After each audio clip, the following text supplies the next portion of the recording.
What's happening, y'all? Welcome inside the Fantasy Stock Exchange. Danny and Bush coming at you today with another episode of Dynasty Decisions. This is episode 70 of us taking your guys' trade questions, your rebuilding or competing questions, your, how does my team look? Should I tear it down type of questions?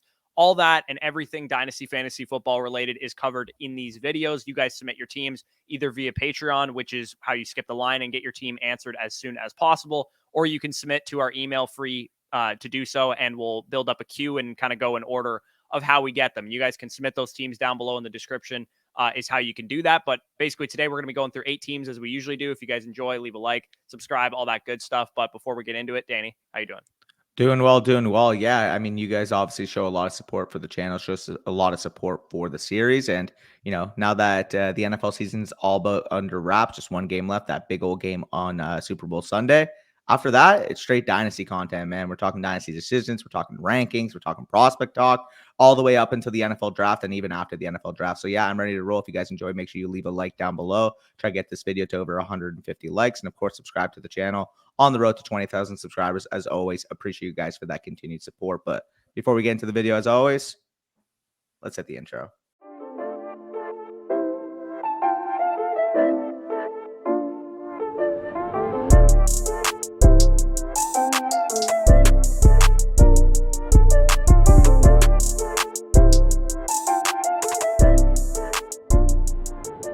All right, so the first team that we're going to talk about, this video will be all patron questions because we have a lot of submissions. We're going through 8 straight patron teams. Again, if you want to sign up over on Patreon there, you'll get access to first dibs on Dynasty Decisions. We'll cover your team as soon as we possibly can. First team comes from Scott here. He says, hey, boys, it's Scotty from the Tone Setters League. He is in our high-tier Tone Setter on Patreon there. He said this is his other big Dynasty League that he's in.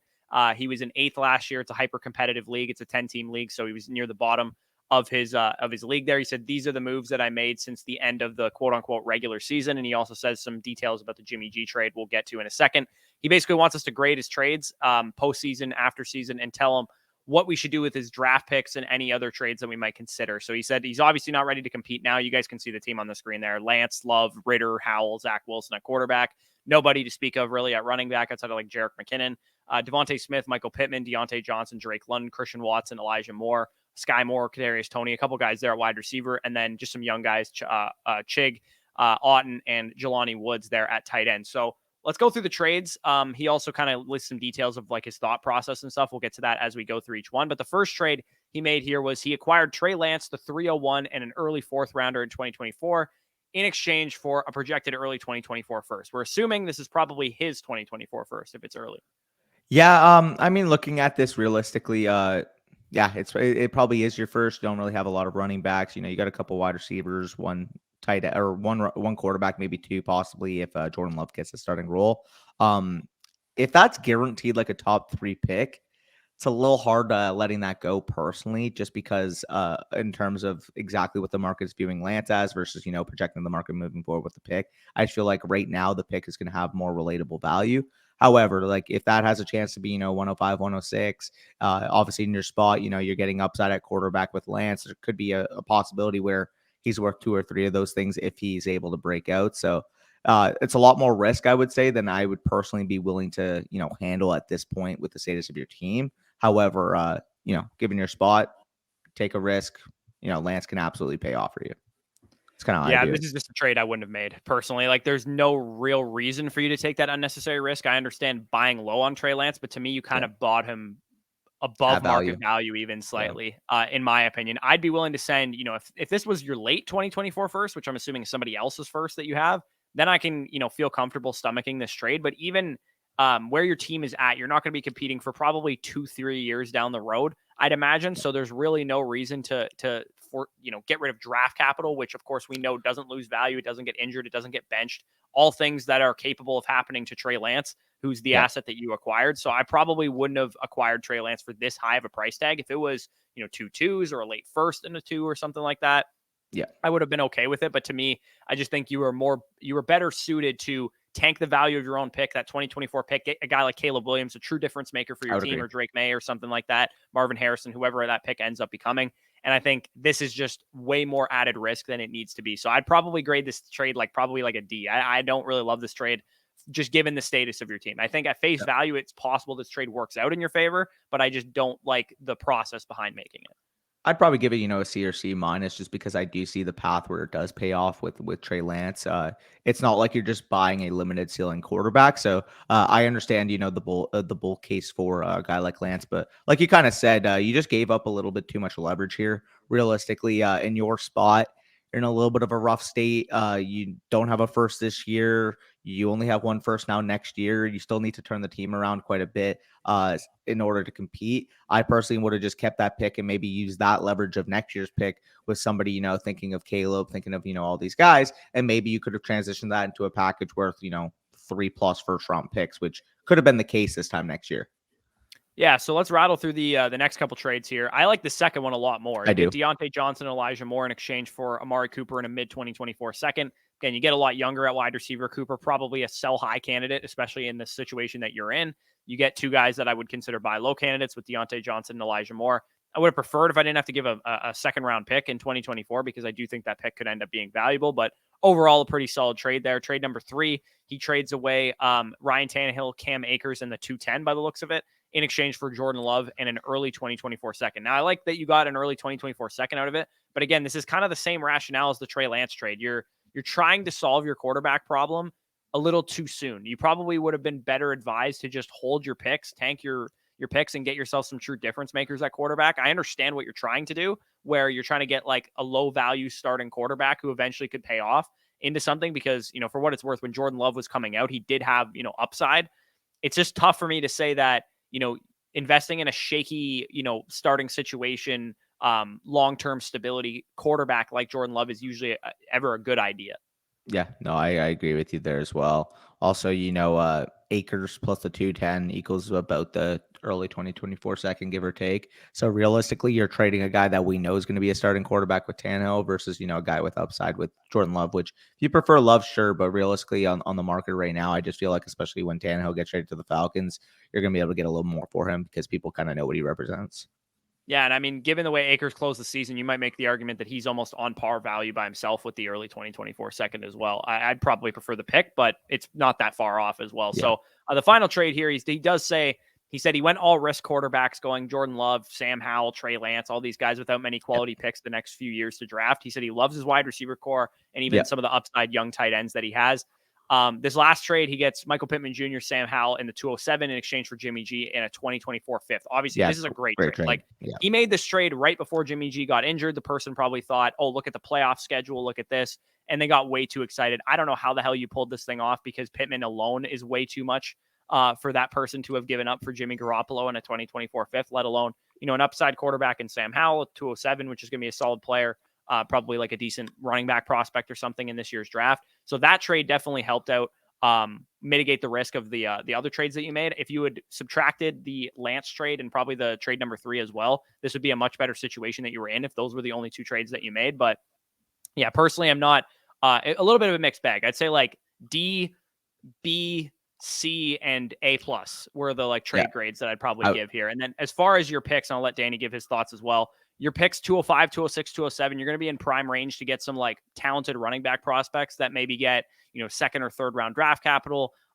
Maybe they're in good situations where they can command volume. We're talking, Zach Evans, Sean Tucker, Tank Bigsby, Tajay Spears, now that he had a great Senior Bowl, Roschon Johnson, if he gets great, draft capital. There's a lot of great running back prospects that you can add to this team that even if you don't keep them for the long term, maybe, Tajay Spears goes second round to like Cincinnati or something like that, and he gets out to a good start. You might be able to flip him for like a 2025 first or something like that, and further your rebuild in the long term. So that's probably what I'd be looking to do. I'd be looking to acquire future capital, stack up on even more picks in 2024 and probably 2025 as well, before people know what hit them with that class, because this team seems pretty far away. And if I were you, honestly, I would mitigate some of the risk that you acquired at quarterback. If somebody's willing to buy back into Trey Lance, now that Brock Purdy is injured, because I don't know when you made this trade, but now that Brock Purdy is injured, maybe somebody's willing to give you about what you paid for him, I'd be honestly willing to just offload him.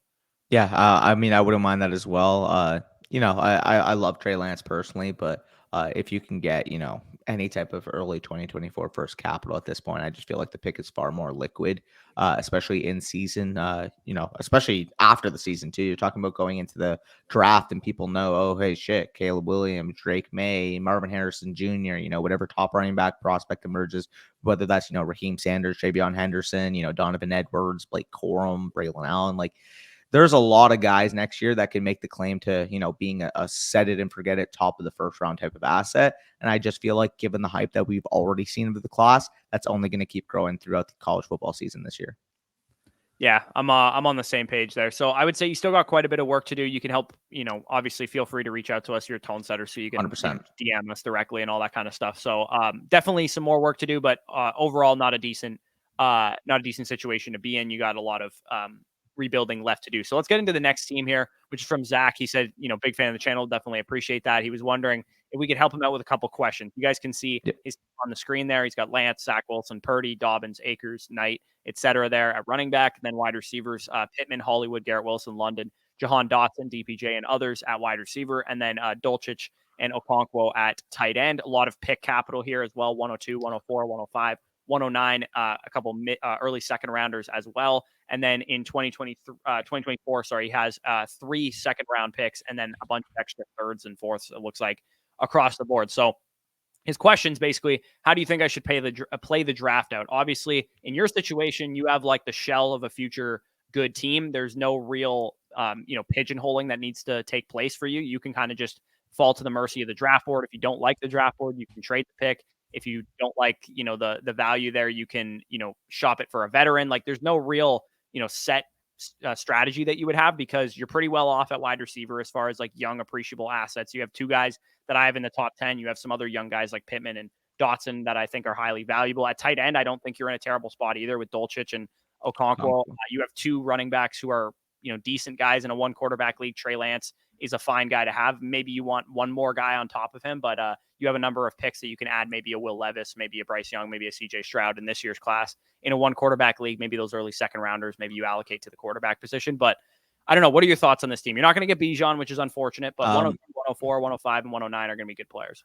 Yeah, he actually asked in one of his questions, should I try and get 101 for Bijan? If so, what would you suggest?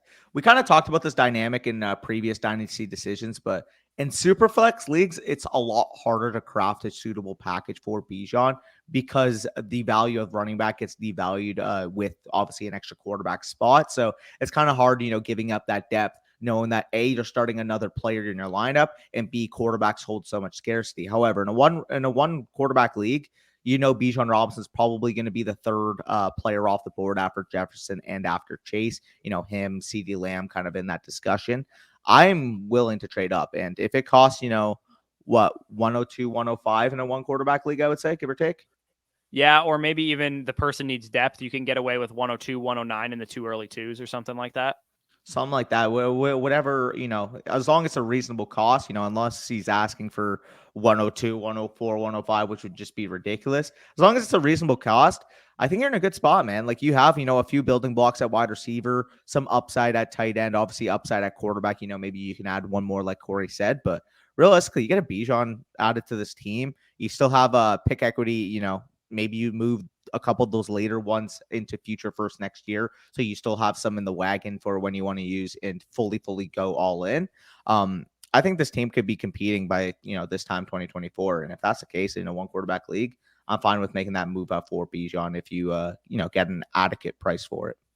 Yeah, if some things break right, you could definitely compete at the midpoint this season, honestly. Like even if you don't trade up for Bijan, if you spend that 102 on Gibbs and he hits, and you spend that 104 on a stud receiver, and then maybe you trade the 105 for another quarterback, like a high-end quarterback in a 1 quarterback league, you should probably be able to get one at the 105 pick, or you just trade it for another running back. Like maybe you can buy low on DeAndre Swift for a 1 quarterback 105 or something like that. Yeah. And you just continue to add to this team. There's no real limits to how well your team can start to develop, because you do have quite a few, bullets in the chamber that could hit, especially at wide receiver, and a couple decent running backs. Plus, this is a very rich running back class. You're probably going to add 3 or 4 more good running backs from your pick capital. So yeah, you're in a good spot, man. Like I think, maybe even going after a tight end as well wouldn't be a terrible idea. Yeah. If somebody's not sold on Kyle Pitts, maybe you can offer, Greg Dulcich in the, 105 for Kyle Pitts and see if that gets it done. There's people out there that are quite low on him. So that would make a lot of sense. And even, going after like a Freiermuth type or somebody in that territory wouldn't be a terrible idea either. Or you could just draft Michael Mayer with one of your picks as well. So a lot of flexibility. You got a lot of pick capital. You got a lot of pick capital next year. This one's one of those teams where you just spend your picks. If you don't like the board, see if you can trade. If you can trade for a veteran, if you can trade down, if you can trade into future assets. I think the reason I know and I feel confident that you'll be able to do stuff like that is because you built out this war chest already. Yeah.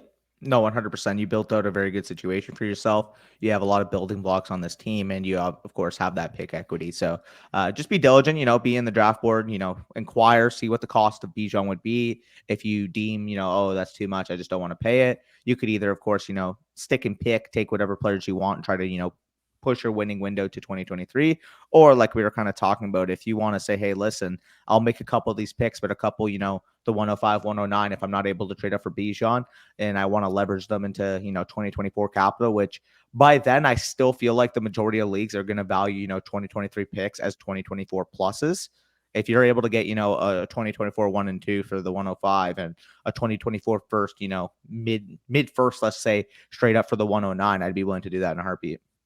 Yeah, he has a couple other questions. He just says quickly, is the 2023 class looking like a disappointment to our expectations? I would say so. Yeah, it has looked like a disappointment just from the high-end talent standpoint, right? Like Bijan Robinson, especially in a one quarterback league where CJ Stroud and Bryce Young aren't going to have as much, bearing on how valuable the picks are. Bijan Robinson looks like the only blue chip prospect from this class. And we expected, coming into this class that JSN would be a Jamar Chase caliber wide receiver prospect. And he hasn't, obviously been that because he was injured this year. And we expected a lot more of these other running backs, Zach Evans, Sean Tucker, Jahmyr Gibbs, these guys to be, locked and loaded. They're going to be top 5 to 8 dynasty running backs the second they get into the NFL. And I think that this class is still good. I'm not saying that you should be disappointed having a bunch of picks in this class, but I do think if you don't have 101, you're probably not getting a top 2-round startup pick in a one quarterback format. And maybe Gibbs is in that area, but that'd probably be the only other one. Yeah. No, and I would agree with that to a certain degree. I feel like people kind of, built it up into their minds a lot.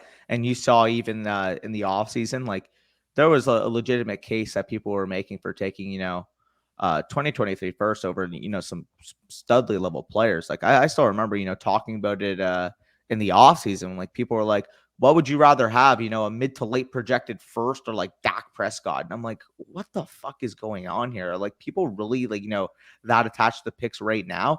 Like if you wanted, like if people were making that argument right before the draft because the draft looked that strong, all for it. But man, people did a lot of projecting out. People kind of said into their own minds, like every single person going in the first round is going to be, a top 3-round startup pick. I don't know how that was built into people's minds. And, at one point people kind of treated it as so.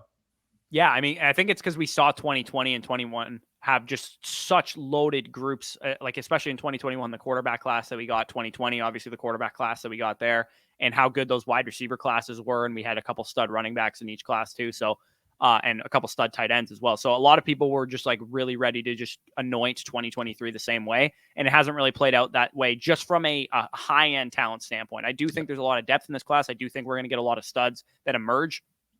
Some of these running back prospects that we name off all the time, Tank Bigsby, Zach Evans, Sean Tucker, one of these guys is going to turn into an RB1 in Dynasty.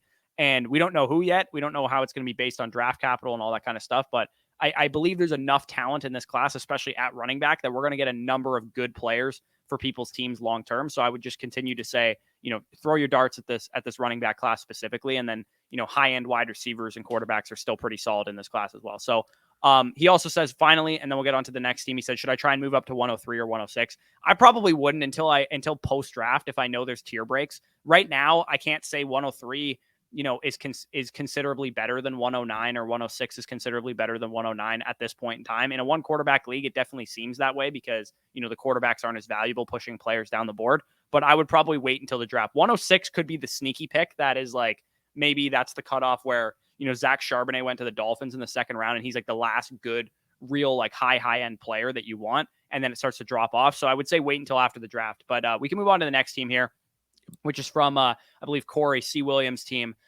He has Josh Allen, Trey Lance, Derek Carr's main quarterbacks there, Ramondre Stevenson, Javonte Williams, Tony Pollard is his main running backs, Higgins, Waddle, Jamison Williams, Zay Jones, Elijah Moore, etc. there. And we got Chig on pretty much every team by the looks of it. at tight end is his main guy there. His 2023 picks, 109, 208, 301. And then it looks like he has all of his future picks outside of his 2025 second rounder, but he has an extra third in that class. So it looks like it is a one quarterback format as well. A lot of one quarterback talk this week on Dynasty Decisions. What are your thoughts on the team? And then we'll get into some of the trades that he made here. It's a 12-team superflex, it says here. Okay, I didn't actually see on the format. It says one quarterback, and I don't see a super flex spot. So, fair. Yeah, no, it does say 12-team superflex here. Obviously, a very strong team on the surface. Got a couple trades listed here, but yeah, I mean, looking at it, clearly you got some upside at tight end. Your receivers are your, especially your top end ones are your main bread and butter right now. A couple, really good running backs there, and of course, Josh Allen, Trey Lance, Derek Carr is a very good spot to be in at quarterback. Yeah, I think that 109 has to be Michael Mayer for me. Like, just looking at your team, Michael Mayer is going to be in that range anyways, and I think he would fit this team pretty perfectly. Like, you have upside at tight end, but you don't really have anybody that's like relevant as of right now. And this team looks like a borderline house money, could compete if things break right type of team if I had to evaluate it next year. So if you had a guy like Michael Mayer developing his rookie season midway through the year, maybe he takes over whatever job he's getting, starts running a full route tree, and he could produce very early on. So Corey says in his questions that his goal for this team is to become a multi-year winner. Like I said, I think Michael Mayer would be a big time help for that. He also says what other adjustments can he do to help him reach that, weak areas he can make to improve. Let's evaluate his trades, and then we'll kind of get into the rest of his questions here. So he has his first trade here. He received Jalen Waddle, Javonte Williams, and a third-round pick in 2024 in exchange for Mike Williams, a 2024 first, a 2025 second, Aaron Jones, Gabriel Davis, and the 112. Is that all one trade there?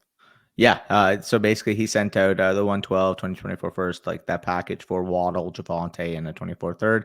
But I'm looking at this right now, realistically, I mean, to be honest, Waddle's probably worth at least Mike Williams, the 1 and the 2, give or take. Yeah, I would say so. I think the way I would break this down is Waddle's the 2024 1 and the 112. Just get rid of the first rounders with Waddle, I think is probably about fair to me. Yeah, and I would probably say maybe like Aaron Jones on that just for ease sake. And then you're looking at what Mike Williams, Gabe Davis for Javonte Williams in the third. Yeah, Mike Williams, Gabe Davis in the second, maybe for Javonte Williams in the third. Yeah, I mean, I would say that I maybe would have wanted another piece on top of this. It's like, it's relatively even. I think value side may side with the side that you gave away a little bit, but if you had gotten a 2024 2, I think this would be a little bit more fair. That's kind of like my only gripe, though. I think this was like an overall decent trade.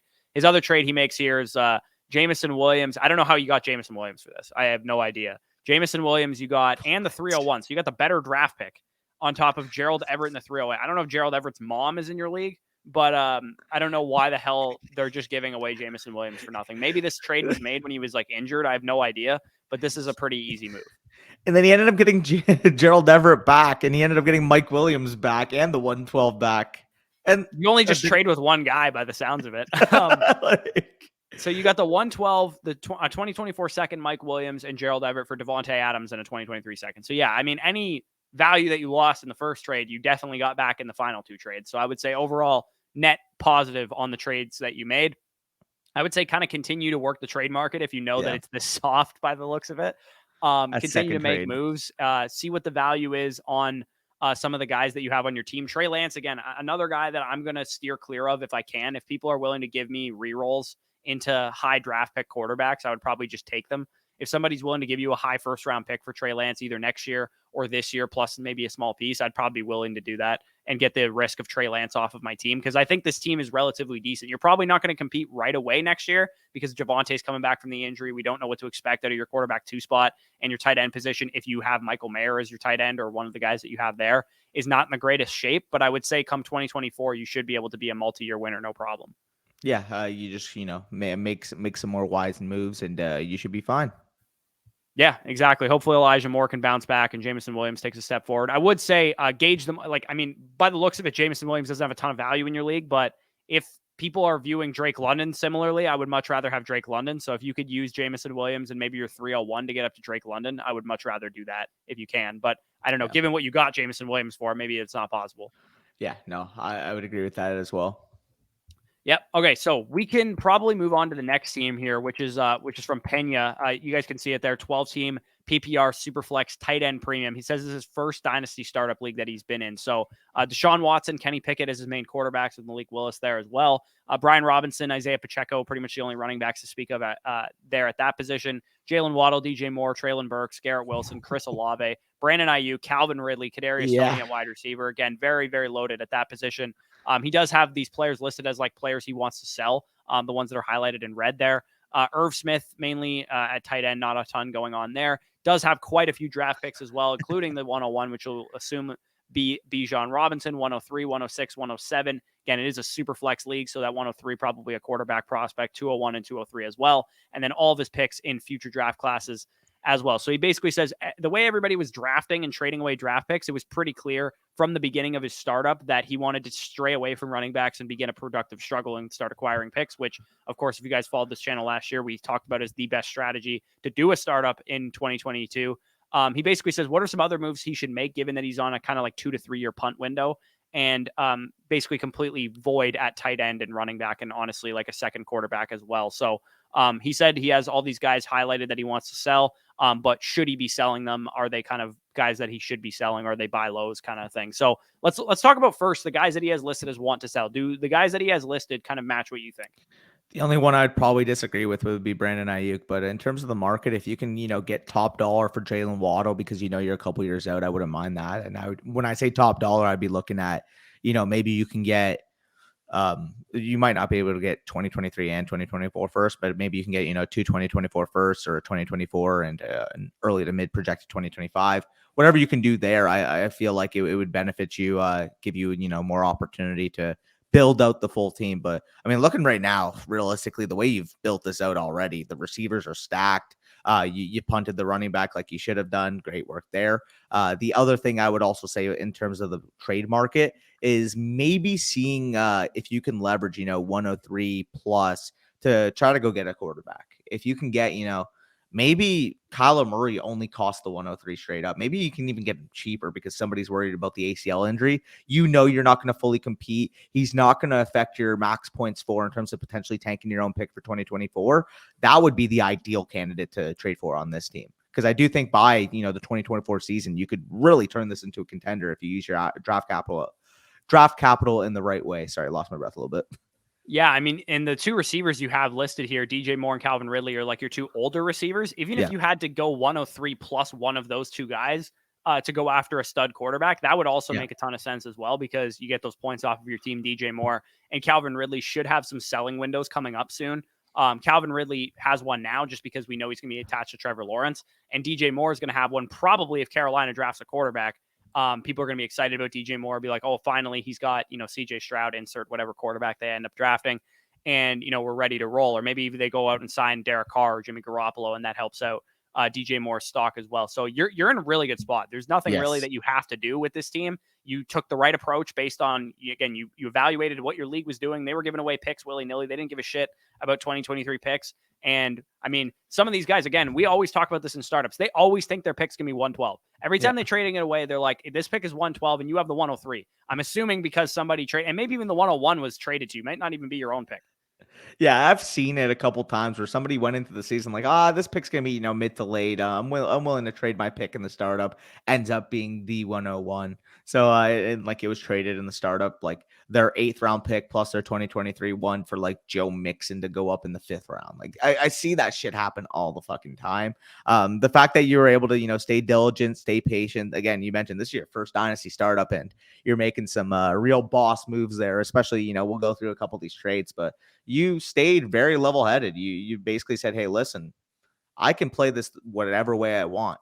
If you want these players, you're going to come through me. You're going to come make this trade. So, I mean, even looking at some of these deals, 106, you were able to get the 205 in a 2023 first.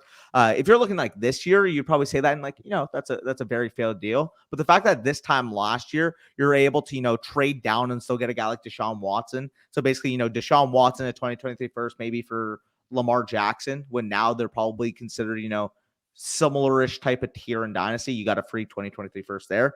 Imagine that pick ended up being, I mean, it was guaranteed to be top 7, but imagine that pick was like 103 now. You're laughing.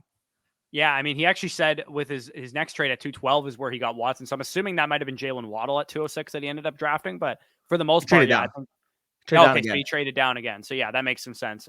For sure, you clearly like have been paying attention and Yes. you made the most out of what your league was offering you. He said he also needs to acquire more 2024 picks. I would say if you can get a 2024 first for DJ Moore right now, absolutely do it. And even if you have Yep. to add in Isaiah Pacheco or Brian Robinson, like somebody Sure. that's going to have value to a contender, they're going to, see the rosy outlook. You might be able to get a 2024 first and third for Brian Robinson and DJ Moore. And I'd be absolutely willing to make a move like that because not only does it get those points off of your team, tank your own pick, but also, again, we don't know where that pick is going to end up being. People always assume it's 112 when they trade it away. If that ends up being 106 or something like that, that's going to end up looking like a good move for you. Plus, again, you also inherently tank your own 2024 first as well. Yep, 100%. Realistically, the only real long-term need I would say is getting a solidified quarterback 2 on the roster, especially if you are able to add Bijan Robinson with that 101 because I do feel comfortable with the roster that you built. Like this is the type of team where if I'm at 101, I'm fine taking Bijan Robinson. Like if somebody's not willing to, overpay on the market right now and, give you, a granddaddy type of offer, like this is a team well put together to the point where I know if I take Bijan Robinson, I'm able to quick fix this thing within, the 2023 season, maybe even possibly by the 2024 season at latest. Yeah, and we already talked about taking the 103 and potentially upgrading a quarterback. Even Yeah. if you have to settle for a rookie quarterback, I wouldn't mind trading up from 103 to 102 to guarantee that you get Bryce Young. If you're Yeah. not able to trade for Kyler Murray or Justin Herbert or any of the guys that we talked about already, if you have to take 103 and 203 to move up one spot to get Bryce Young instead of CJ Stroud, I think I'd be willing to do that as well because I personally see a distinct difference between the two quarterback prospects. So that also would make some sense. You have a ton of options here. We can let's ignore the startup trades. I just want to talk about the final two trades here. He traded away Amon-Ra St. Brown for Chris Olave as well. Given your circumstance, I mean, Amon-Ra is still a young receiver. He's done it more so, proven it more so than what Olave has done. I may have wanted something on top of Olave to make this trade at straight. But yeah, exactly. If you would have gotten a second round pick, this would have made a little bit more sense. And also, I mean, the age difference between these two guys, I don't think this was a completely necessary move. I think I would have much rather gone after Drake London in a second if I could have than Chris Olave straight up. But overall, I understand what you're doing. It makes some sense. And then the other trade that he made here was I think Gabe Davis is Yeah. Gabe Davis and Pacheco. And he received Kenny Pickett. So I don't know if Isaiah Pacheco is no longer on his team because he listed that he traded him away here. But I think this is a great move. I mean, Kenny Pickett, we're not huge Kenny Pickett guys, but a long-term quarterback 3 for this team, if you add a Bryce Young or a CJ Stroud at 103, worst case scenario, I think Kenny Pickett would fit definitely. 100%. And you did mention, I'm trying to acquire more 2024 picks. Yeah, like realistically, if you say, hey, listen, like, I'm not the biggest fans of the receivers on the board. Maybe at 106, 107, like you're not fully sold in on a Quentin Johnson, or maybe you're worried about JSN because of the injury. And, the NFL just says, oh, he's, slow. He might fall in the draft, whatever the case. If you're worried about it, if you think it's a little too volatile and you want to say, hey, listen, I want 2024 picks, and you're able to get, a bunch of middle projected teams to give you their 2024 1 and 2, those would be the type of moves I'd be looking to transition into. Because realistically, like you don't need a lot of receiver talent. And if you're able to, transition that into a better, top end running back class, I would say outside of Bijan Robinson, I feel like, running backs 2 to 6 next year are probably in a comparable spot with what we know now, Sanders, Travion Henderson, Donovan Edwards, Blake Corum, Will Shipley, a lot of guys, Braylon Allen, a lot of guys off the head right now that should be, at least similarly regarded to what we do now. If you want to, take that upside swing and, potentially get a second attached on top, which I feel like you should be able to do on the market for the 106 and the 107, that would probably be your best pivot. Yeah, I agree. So a lot of moves, a lot of flexibility with this team. Again, tight end premium league too. 106, 107 area is not too high for Michael Mayer and a tight end premium, in my opinion. Even if you wanted to trade down a little bit, like I said, QJ still on the board. Somebody loves QJ, they'll give you the 109 in their 2024 second. Trade down to 109, take Michael Mayer. Also makes some sense there as well. Ton of flexibility with this team. You've built up a very, very solid roster. We can move on to the next team here from Daniel Kraus, who has submitted plenty of teams over here to Dynasty Decisions. Superflex 10-team Dynasty League. Herbert, Watson. I have a lot of quarterback cores that sound like that as well. Brees Hall, pretty much nobody else at running back. FSC RB hatred he has listed here as I love it. with a heart. AJ Brown, Elijah Moore, Traylon Burks, Jamison Williams, etc. at wide receiver. He has Kyle Pitts and David Njoku at tight end. 101 and 103. Also has 3 1s in 2024, 2 2s, two twos in 2025 as well. So very well built out team. You have the stable of solidified assets, right? When you look at Herbert, Watson, Pitts, AJ Brown, Burks, Jameson Williams, these type of dudes, Breece Hall, obviously as well. You're kind of just like trying to hope on that you hit on picks. And obviously at 101, it's pretty hard to miss on Bijan Robinson. So you're going to add another stud running back to the team. Maybe you get a Jahmyr Gibbs at 103 still as well. That would make some sense. Or you just add Bryce Young if Jahmyr Gibbs at 102. There's a lot to like about this roster. Yeah, for sure. I'm just I was looking at a couple of these trades. So the first one, Gerald Everett for the 309. Yeah, like somebody was hyped on him, maybe needed him, in a playoff pinch, able to get a 3rd round pick. But the trade that like made me gasp is you traded, a 2, a couple 3s, a 4, and you just somehow got Jameson Williams. Like what? Okay, so something I'm not understanding is Keep Trade Cut values Jameson Williams as a top 20 wide receiver in Dynasty. Yes. And we made a video based on that notion that Jameson Williams is a sell. And now we're seeing 2 straight teams where Jameson Williams is going for like mid-round picks. So it looks like everybody's all over the place on Jameson Williams. Some people think he's, the next elite wide receiver in the NFL. And some people think he's, worth the same as Gerald Everett. Yeah, I'll tell you what, man. If I can get Jameson Williams for that price in any league, I'm sending those offers yesterday, to be honest. Don't get me wrong. This draft has, some running back, dart throws and some guys we can get excited about, but nothing's going to get me more excited than last year, a top 15 pick, 4.3, 4.2 caliber speed wide receiver in an ascending offense. Yes, he's volatile. He didn't play this year. He didn't command volume this year, but for this price, fucking sign me up. Yeah, this is a team where I'm looking to acquire more studs. Obviously, you're going to get one at 101, 103. If you wanted to take your 103 and shop it around for a stud receiver, you could probably do that. I'm sure someone would give you Drake London straight up for the 103, or even maybe somebody better than that if they're really sold on adding a quarterback or something and they have a lot of wide receivers on their team. You may be able to get CeeDee Lamb or Jalen Waddle or somebody like that if somebody's like, oh, I need Bryce Young or something, and I have to have him on my team. Like you add like a Cole Kmet, maybe, add a future second if you have to get it done, get like a guy like CeeDee Lamb, like you kind of said. Or I mean, if you want to go a little cheaper, maybe you can even get like Amon or St. Brown, T. Higgins, someone like that. Plus, like that would be a really good transition for you. Yeah, so I would say he says, should I go get more 2024 picks? Is my winning, like when's my winning window, basically? And I would say, I mean, this year's going to probably be house money. Bijan and Breece. Bijan's a rookie and Breece is coming off an ACL tear. Your first winning window is probably 2024, and you have 3 more ones in that class and 2 more 2s in that class to add. Probably more running back talent, as we kind of talked about, more wide receiver talent potentially. You're pretty well set at tight end with Pitts and Njoku. You don't really need to do anything there. If you add a quarterback 3 at one of your picks as well with Herbert and Watson behind them, then you're probably good at that position. You're in a good spot. You just pretty much need to spend your picks and continue to work the market. He said he made this decision. I don't know if it was 2 years ago or last year. He said he had no chance. There was 2 monsters in the league, and he kind of just decided to rebuild and tank this thing for Bijan, and it looks like it's worked out thus far, but he's still got some work to do. So moving on from Daniel K to Daniel W, the next team that we have here, 10-team Superflex, start 11, Dak Prescott, Daniel Jones, Matthew Stafford, Russell Wilson, pretty much the all like buy low team at one point in terms of quarterback play at this point.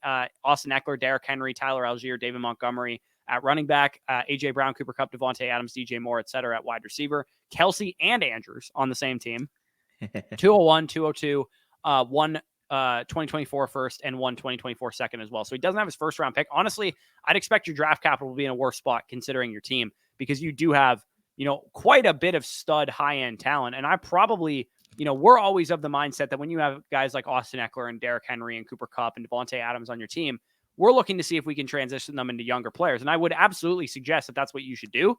But if nobody's willing to give you any value for these guys and you have to ride into the season with the same exact roster that you have now, maybe minus a move or 2, I'm totally fine just trying to run this thing back and win again.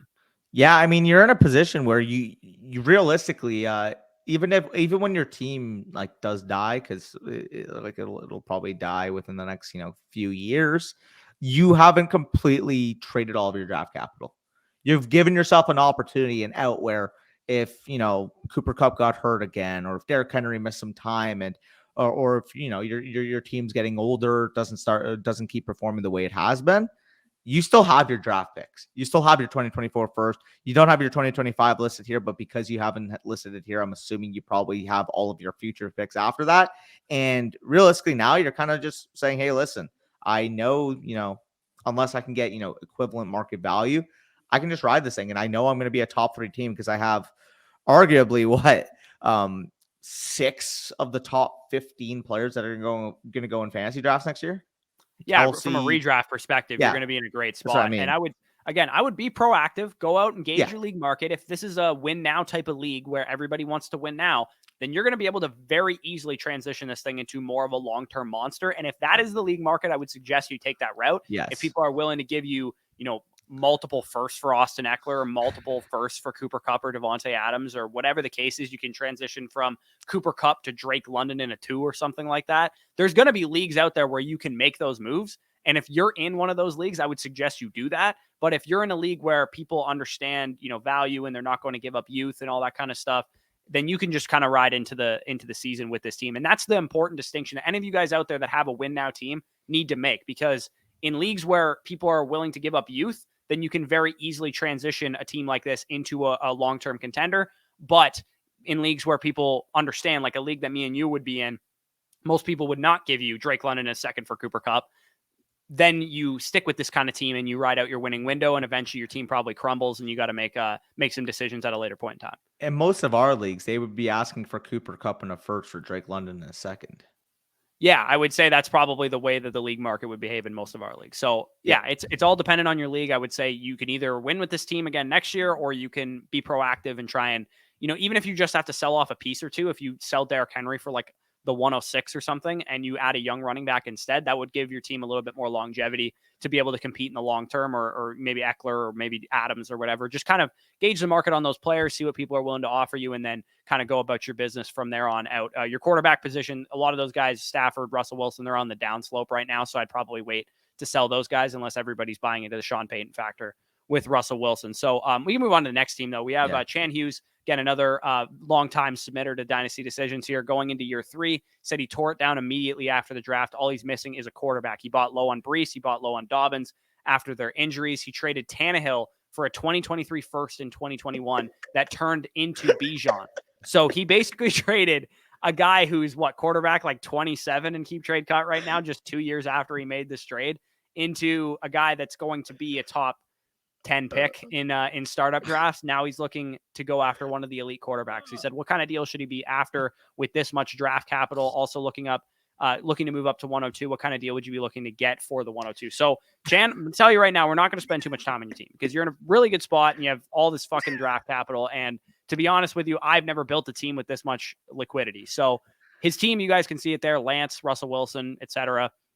JT, Brees Hall. Again, he's going to be adding Bijan to this team. J.K. Dobbins as well at running back there. Wide receivers: Pittman, Deontay Johnson, Garrett Wilson, Michael Gallup, Rashad Bateman, Donovan Peoples-Jones, Elijah Moore, David Bell, etc. Tight ends: Waller, Knox, Conklin, etc. there. Draft capital is just ludicrous: 101, 104, 107, 108, 109, 110, 203, 208, 212. And then in 2024, he has his own first. He has a mid first, mid to late first, couple seconds, 4 seconds as well, by the looks of it. You're in a stupidity spot. Sorry, I'm just trying to process the fact that this guy traded Tannehill for Bijan pretty much. All I'm gonna say is I would probably be surprised if the other guy who made that trade is still in the league, to be honest. All jokes aside, though, yeah, this is an absolute monster. We don't have to spend too much time here. Yeah, go. Fuck, man, you got so go get an elite quarterback. That's exactly what I'm doing with this team. Go after Josh Allen. Go after Patrick Mahomes. Go after, if it costs you 104, 107, 108, and 109 to get an elite quarterback, go do it. Give them all your ones this year. I don't even give a shit. Yeah, I genuinely don't give a shit because realistically, you get your quarterback situation set up. Good luck to the rest of the league is all I'm going to say. The fact that you still have fucking 4 ones next year, what the hell is going on here? Yeah. I personally, just given your team too, would probably use Lance to upgrade at quarterback just because he's a young quarterback. If you go to a team that's a sitting duck, they have no talent outside of Patrick Mahomes or something like that, you could probably sell them on Trey Lance being a young quarterback who can help them rebuild. Somebody might be willing to do like Lance the 104 and like the 107 for like an elite quarterback. Yeah, And if you're yeah. able to do that. When I've seen people sell low on quarterbacks more in leagues that I'm in, then people get the value that they should get for quarterbacks in leagues that I'm in. Every time somebody wants to rebuild and they have an elite quarterback on their team, their first instinct is to sell the elite quarterback for as many picks as they can get because they know picks is the way to rebuild. But at the same time, you don't want to sell Justin Herbert for 3 late firsts and get 2 seconds in return like I paid for Justin Herbert last year. And you don't want to sell. I saw somebody sell Patrick Mahomes in a league that I was in for like 2 1s and 2 2s. Like that's not enough for those type of assets. Like it's piss. So there's going to be teams in your league that have Herbert, that have Mahomes, that have Jalen Hurts, that have Joe Burrow, that have Josh Allen, that are going to sell them for less than you think because they're looking to rebuild. And I would take advantage of those teams because you have the ability to sacrifice even a decent amount of value on trades and still be fine. Yeah, value is at this point for you doesn't mean a damn thing. Go fucking win your championship, to be honest. You've clearly listened to the content. You've clearly built out the war chest. Well, guess what? Now you've built up this level of liquidity with this level of talent on your team. It's time to win the goddamn championship. It's time to win that goddamn ring, that money, whatever it is. This is the fun part. This is the fun part when you build out a war chest like this. Hopefully people stay in your league and it doesn't disband. That's the only thing you got to worry about with a team like this. So we can move on to the next team. Like we said, Chan's in a great spot. Dylan's team last team of the video. He said he loves the channel. This is his first year playing Dynasty. I love hearing that, by the way. When you guys say this is your first year playing Dynasty and I see you guys like with dominant teams, it's like my favorite part about doing this. He said subscribe to your Patreon for about a year now, so definitely appreciate the support there. He's excited to continue exploring all the draft prospect content you put out. And just a reminder, those of you guys that are curious about the Patreon, my prospect player cards that I do as I evaluate the prospects will be coming out this week. I did a couple while I was in Mexico, so stay tuned for that. He said he's never played Dynasty until this year, so he's unsure how valuable the draft picks are, but he's open to tips and suggestions for what to do going forward. He said, I know my quarterback and tight end rooms look very win now, and they're my weak points, but keep up the good work. So this is his team. Tom Brady, Kirk Cousins, Jameis Winston, Zach Wilson, etc. at quarterback, Swift, Stevenson, Derrick Henry, etc. at running back, Justin Jefferson, T. Higgins, DK Metcalf, Devontae Smith, Terry McLaurin at wide receiver, Dalton Schultz, Noah Gray, Tyler Higbee there at tight end. And then he has, it looks like he won the championship this year. 112, 212, 312. I'd imagine you won the championship this year, and it looks like you have all of your future capital as well. It is a super flex league. So, I mean, long-term wise, quarterback is going to be a huge problem 100%. Here because Tom Brady just retired. Kirk Cousins is your next best quarterback, and he's no spring chicken either. So, what are your thoughts on this team aside from, really the quarterback position? Sorry, my reaction was just looking at this wide receiver core. Clearly, you built out those wide receivers. Maybe, people reached on some running backs in your draft. You're able to capitalize. My main goal here is maybe you attach Henry, the 112 and the 212, and maybe see if you can get in striking distance of a quarterback. Realistically, you get one quarterback added to this team. I think you're able to run it back, to be honest. Yeah, that's a fair point because Kirk Cousins is going to be a great quarterback option. You obviously have the Jefferson Cousins stack there. Maybe you want to go after Joe Burrow and get the Higgins Burrow stack or something like that, and you'll be in a good spot. So yeah, I think this team for somebody who just started playing Dynasty is definitely in decent position. There's a couple pieces, like I said, that don't really fit the goal of the team as far as like a long-term competitive window thing. But I mean, you were able to win this year, so I'm never going to be opposed to taking down your league and winning the championship. Looks like the people in your league are also unsure of how to value picks, which is something that you could use to your advantage because just the fact that you have this wide receiver core tells me that, like Danny said, they were probably reaching on Dalvin Cooks and Nick Chubbs during the startup draft, taking them in like round 2 and 3 or something like that. So I would suggest any older assets that you have, try and sell for pick capital if people don't know what to pay for them. And to answer your question, if you don't know what you should get for Derrick Henry, any one would be good enough for me. Any first round capital next year, this year, 2025, I don't give a shit. Any first round capital. And because you're willing to compete, I would try to leverage, Derrick Henry plus a couple of the picks that you have, 112, 212. And like I said, see how close that gets you to a quarterback, maybe somebody's not on Watson's a guy that people don't like right now. Deshaun Watson might come at a value and you might be able to get Deshaun Watson for Derrick Henry, the 112 in a 2024 second. Yeah, something like that. Either way, though, I think for playing your first year, you're doing well. Obviously, quarterback is the big, bugaboo. But aside from that, your running backs, your wide receivers, your tight ends, you should be able to compete as long as you get a solid quarterback one to anchor this team, have Kirk Cousins as your two, I think you're able to get by. And maybe, in season, you need some depth. Maybe, one of them's on bye week, hypothetically, and you trade a third for somebody that represents what Mariota was this year. You know what I mean? Yeah, and I mean, even Jameis Winston and Zach Wilson could give you Yeah. spot production as well.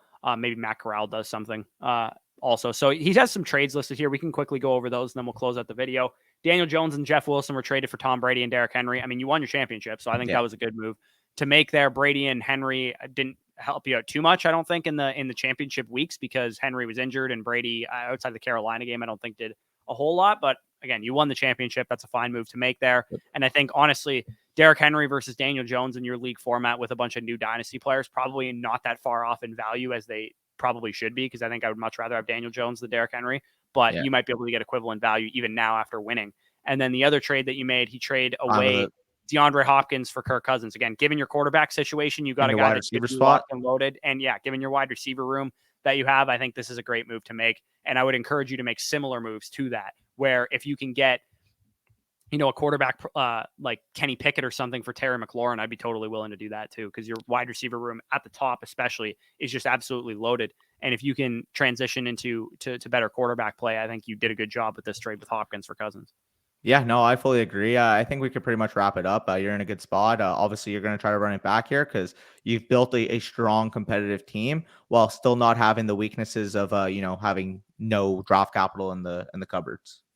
Yeah, exactly. So that is the end of the video. Again, if you guys want access to these videos, if this is your first time checking this out and you had no idea what the hell Dynasty Decisions meant, this is what we do around here. We break down your teams as personalized as advice as you're going to find anywhere on YouTube. I guarantee you will not find people that break down Dynasty teams of their audience as much and as often as we do.